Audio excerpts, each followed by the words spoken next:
Hi everyone, welcome to another episode of Rita's Book Club. On this episode, I'm reviewing An Offer from a Gentleman by Julia Quinn. This is the third book of the Bridgerton series, and I was very excited to read it. I said in my previous video that I was a big fan of Benedict in the TV show, and I wanted to know if it would be like that in his book or not.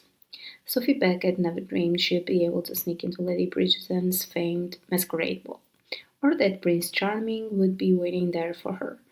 Though she was a daughter of an earl, Sophie has been relegated to the role of servant by her disdainful stepmother.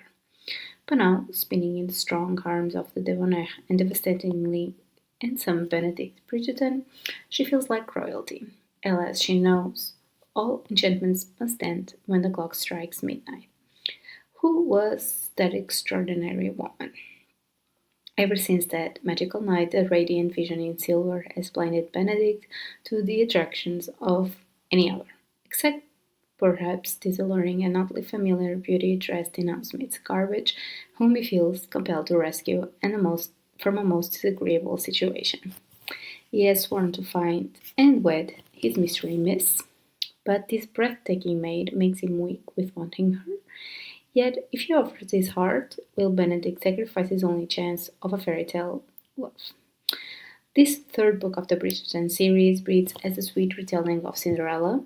I was expecting it, to be honest, from the premises, but I really liked how Julia Quinn shaped the whole story and didn't make it like a knockoff of the original. Their story actually starts with the meet cute at the masquerade, and then 2 years pass before they meet again.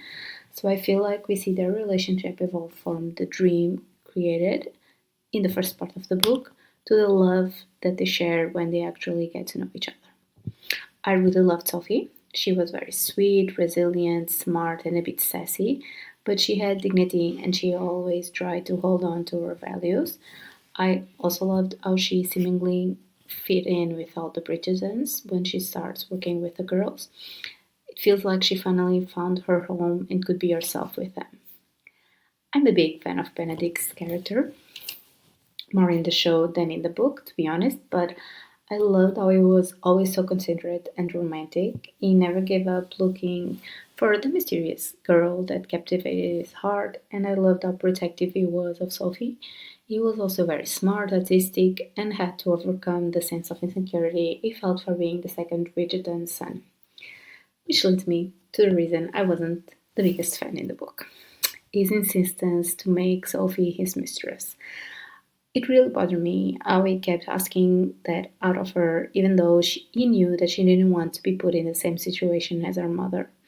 She was very honest about that, but I feel like in the end he understood that it was wrong of him to ask it, apologize, and treat Sophie the right way. I read someone saying that they found themselves forgiving Benedict right along with Sophie, and I agree with that statement.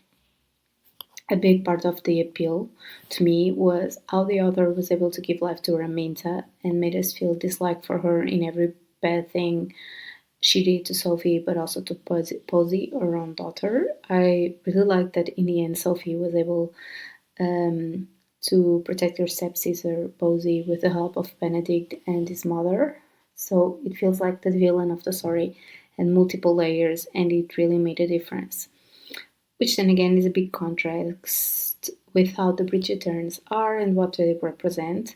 The whole family is just so easy to love, and I'm obsessed with the moments we get all of them interacting. They're just so funny and supportive of each other, and it's really a brilliant family that helps make the books even more captivating. I'm very curious to keep reading the adventures of the Bridgerton siblings and their journeys to find love. As always, if you like this video, please like, comment, and subscribe to my channel. You can also follow me on Instagram at ritasbookclub for more content. Thanks for watching and see you next week. Happy readings!